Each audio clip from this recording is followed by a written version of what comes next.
धरती के जान जो हमें जन्म देते हैं, इसकी रक्षा के लिए जिन वीर शहीदों ने अपने प्राणों की आहुति दी, उनके समर्पण और वीरता के किस्से कभी धुंधले नहीं होते हैं।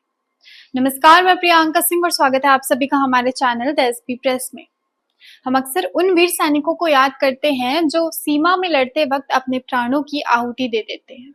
हम अपने नेता, अपने सैनिकों को तो हमेशा याद करते हैं, लेकिन क्या आपने कभी सोचा है कि हमारे जंगलों और पर्यावरण की रक्षा के लिए भी ऐसे ही वीर शहीद होते हैं जो अपने प्राणों की आहुति दे देते हैं।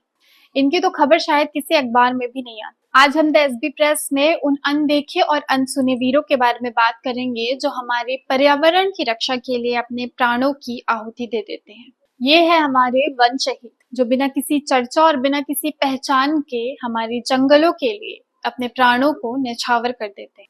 लेकिन कई बार ये संघर्ष इतना कठिन हो जाता है कि वन रक्षकों को अपने प्राणों की आहुति देनी पड़ती है। क्या आप जानते हैं कि कई बार वन रक्षकों ने जंगलों में लगी आग बुझाने के लिए, अवैध शिकारियों से मुकाबला करने के लिए और वन जीवनों की रक्षा करने के लिए अपने प्राण गंवा दिए। उनका ये साहस और समर्पण हमारे लिए प्रेरणा है कि हम भी पर्यावरण की रक्षा में अपनी भूमिका निभाएं। उनकी शहादत हमें ये संदेश देती है कि हमें भी जंगलों की रक्षा में अपना योगदान देना चाहिए। पेड़ों की कटाई, पर्यावरण को स्वच्छ रखना और अवैध पेड़ों की कटाई पर हमें भी विरोध करना चाहिए।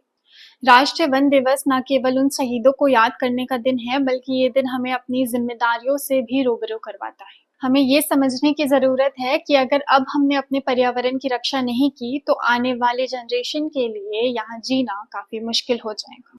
लेकिन कई बार ये संघर्ष इतना कठिन हो जाता है कि वन रक्षकों को अपने प्राणों की आहुति देनी पड़ती है। क्या आप जानते हैं कि कई बार वन रक्षकों ने जंगलों में लगी आग बुझाने के लिए, अवैध शिकारियों से मुकाबला करने के लिए और वन जीवनों की रक्षा करने के लिए अपने प्राण गंवा दिए। उनका ये साहस और समर्पण हमारे लिए प्रेरणा है कि हम भी पर्यावरण की रक्षा में अपनी भूमिका निभाएं।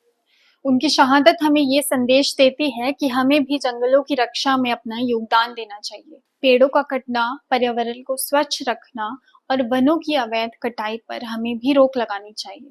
राष्ट्रीय वन दिवस न केवल उन शहीदों को याद करने का दिन है, बल्कि ये दिन हमें अपनी जिम्मेदारियों से भी रूबरू करवाता है।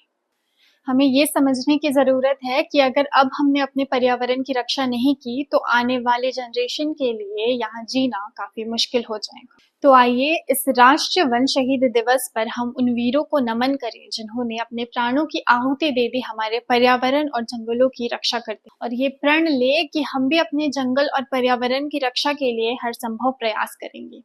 इसी तरह की और सूचनात्मक वीडियोस के लिए बने रहे हमारे चैनल द एसपी प्रेस के साथ। चैनल को सब्सक्राइब करें। धन्यवाद।